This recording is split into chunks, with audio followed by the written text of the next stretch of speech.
Assalamualaikum warahmatullahi wabarakatuh. Selamat pagi soleh-soleha. Berjumpa lagi dengan Ustazah Della. Nah, semoga soleh-soleha pada hari ini dalam keadaan sehat dan tetap semangat untuk belajar ya. Nah, soleh-soleha, sebelum kita memulai pembelajaran pada hari ini, mari kita berdoa terlebih dahulu. Sikap berdoa. Bismillahirrahmanirrahim. Asyhadu an la ilaha illallah wa asyhadu anna Muhammadar Rasulullah. Raditu billahi robba wa bil islami dina wa bi Muhammadin nabiyya wa rasulah. Allahumma inna nas'aluka ilman nafi'an wa rizqan thayyiban wa amalan mutaqabbalan. Amin. Soleh-soleha, sekarang silakan siapkan alat tulis, buku tema, dan modulnya ya. Kita akan belajar tema 1, hidup rukun, subtema 4, hidup rukun di masyarakat, pembelajaran 1. Sekarang coba dengarkan teks bacaan berikut ini. Judulnya, Membuang sampah di tempat sampah. Udin selalu menjaga kebersihan. Sampah-sampah yang berserakan dibuang di tempat sampah. Sebaliknya, Badu tidak menjaga kebersihan rumah. Badu membuang sampah ke dalam got. Buang saja sampahmu ke dalam got dekat rumah, ajak Badu kepada Udin. Tidak mau nanti air got menjadi tergenang dan bau, jawab Udin. Badu menyadari bahwa perbuatannya tidak baik. Ia meminta maaf kepada Udin. Badu juga berterima kasih kepada Udin karena sudah mengingatkan agar tidak membuang sampah sembarangan. Nah, soleh-soleha, jadi teks ini menceritakan tentang Udin dan Badu. Udin adalah anak yang menjaga kebersihan lingkungan, sedangkan Badu tidak menjaga kebersihan lingkungan dengan membuang sampah di sembarang tempat di got. Nah, soleh-soleha, tadi Badu mengajak Udin untuk membuang sampah di got dekat rumahnya. Kemudian Udin berkata, tidak mau nanti air got menjadi tergenang dan bau, jawab Udin. Nah, soleh-soleha, kalimat yang diucapkan oleh Udin ini disebut dengan kalimat penolakan.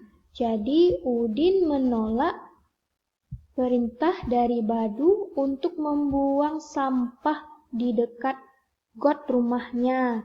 Kata Udin tadi tidak mau nanti air got menjadi tergenang dan bau. Jadi kalimat yang tidak mau ini adalah kalimat penolakan. Nah, soleh-soleha, kalimat penolakan adalah kalimat untuk menolak ajakan atau perintah orang lain, tetapi tetap dengan kata yang sopan. Kata Udin tadi, tidak mau nanti air got menjadi tergenang dan bau. Jadi Udin punya alasan kenapa dia tidak mau membuang sampah ke dalam got dekat rumahnya. Karena nanti air got menjadi tergenang dan bau. Jadi kalau soleh-soleha menolak ajakan seseorang untuk melakukan sesuatu atau menolak perintah seseorang untuk melakukan sesuatu, itu disebut dengan kalimat penolakan. Biasanya katanya, tidak mau, katanya. Aku tidak bisa. Itu adalah contoh dari kalimat penolakan. Sekarang misalnya Lani mengajak Siti untuk bermain ke rumahnya.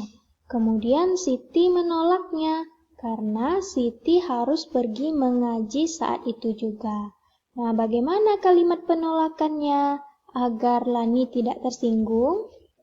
Nah, maaf Lani, aku ingin datang ke rumahmu, tapi aku harus pergi mengaji sekarang.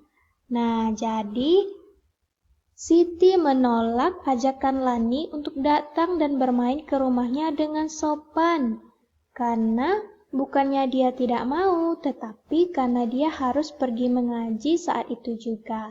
Jadi soleh-soleha jika kita menolak ajakan dari orang lain, maka tetap dengan bahasa yang sopan kita sampaikan alasan kenapa kita menolak ajakannya tersebut. Nah, itu disebut dengan kalimat penolakan. Ingat-ingat ya, jangan sampai lupa.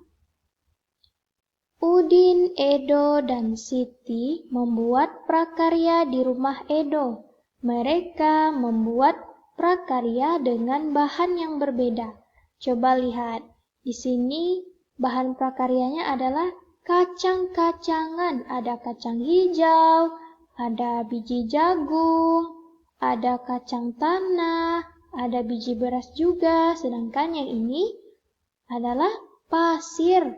Jadi bahannya ada pasir, ada kerang. Di sini ada lem ya, ada lem. Sedangkan yang ini adalah dedaunan kering, ada gunting, ada pensil.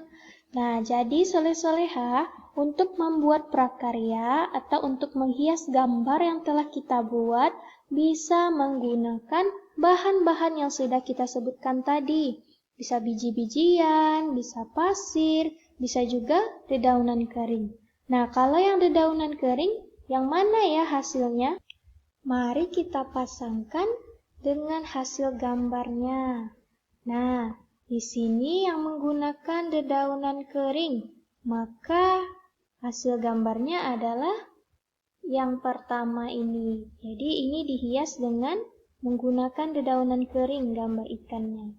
Sedangkan yang ini adalah menggunakan kerang dan pasir. Nah, ini kerang, ini pasir dihias menjadi bentuk pesawat luar angkasa seperti ini. Sedangkan yang ini, gambar yang ikan ini dihias dengan biji-bijian. Ada biji jagung, ada biji kacang hijau, dan biji-bijian lainnya. Nah, jadi soleh-soleha, bahan-bahan yang bisa kita gunakan untuk menghias gambar atau prakarya kita bisa 1. Biji-bijian, yang kedua pasir dan kerang, yang ketiga bisa juga menggunakan dedaunan kering. Kita bisa menggunakan lem, gunting, dan juga pensil untuk membuat dan menghias prakarya kita. Nah, sekarang coba kita baca bersama pernyataan berikut ini. Udin dan Mutiara membuat prakarya dari biji-bijian.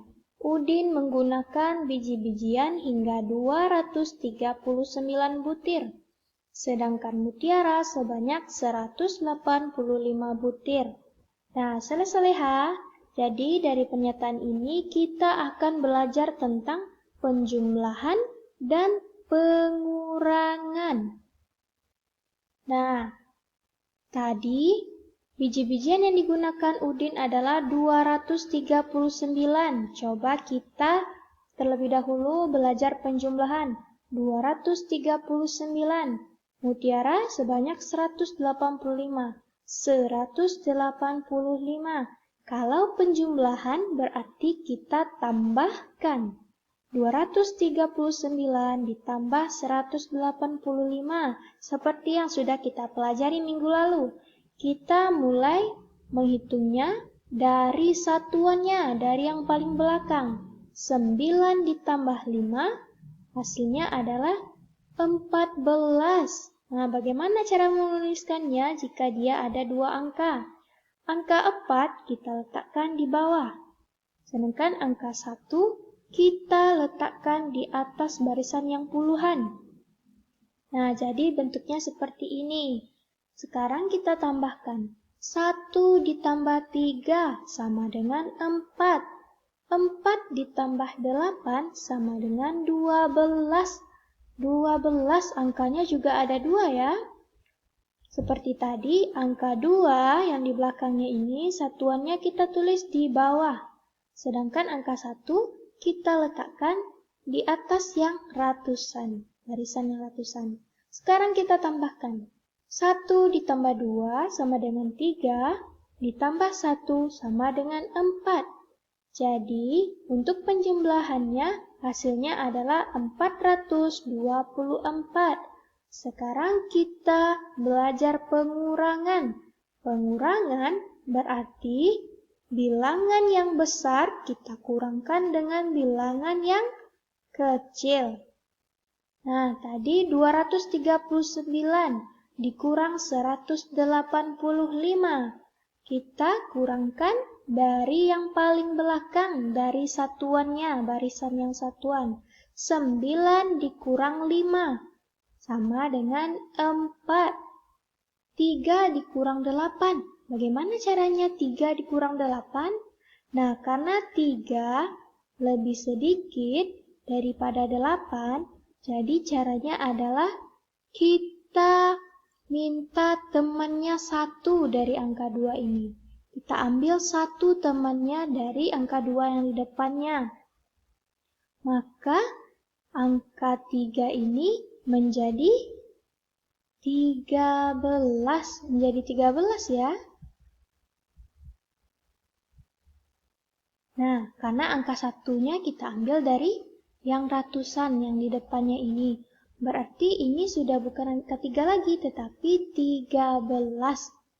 Sedangkan angka 2 ini, karena sudah diambil temannya 1 tadi, maka dia menjadi 1. Nah, jadi bukan 2 lagi ya. Sekarang 13 dikurang 8. Coba hitung jarinya.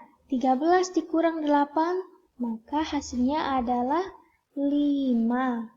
13 dikurang 8 sama dengan 5.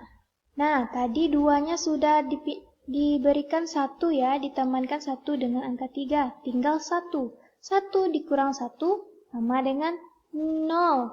Kalau 0 di depan tidak usah kita tulis ya. Kalau 0-nya di depan tidak usah kita tulis.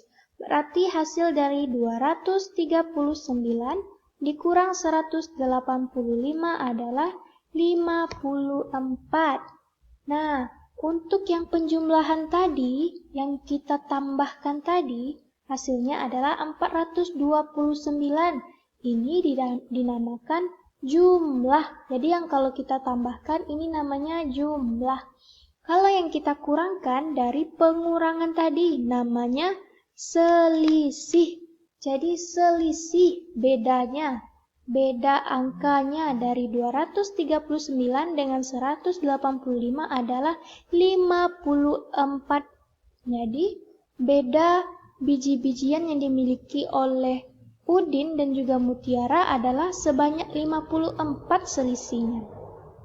Sekarang coba kita jawab soal ini bersama-sama. Tentukan selisih dari bilangan 437 dan 227. Nah, katanya selisih, berarti itu adalah pengurangan. Kita kurangkan. Bilangan yang besar 437 dikurang bilangan yang kecil 227. Kita mulai dari belakang, dari yang satuannya. 7 dikurang 7 sama dengan 0. 3 dikurang 2 sama dengan 1. 4 dikurang 2 sama dengan 2. Jadi selisih. Selisihnya adalah 210. Jadi ingat ya, kalau pengurangan berarti hasilnya ini adalah selisihnya.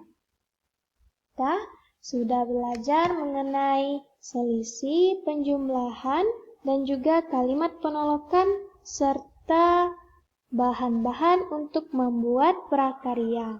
Semoga Soleh-Soleha bisa memahami pembelajaran kita hari ini. Kita tutup dengan Alhamdulillahirabbil alamin. Subhanakallahumma wa bihamdika Asyhadu an la ilaha illa anta astaghfiruka wa atubu ilaik. Assalamualaikum warahmatullahi wabarakatuh.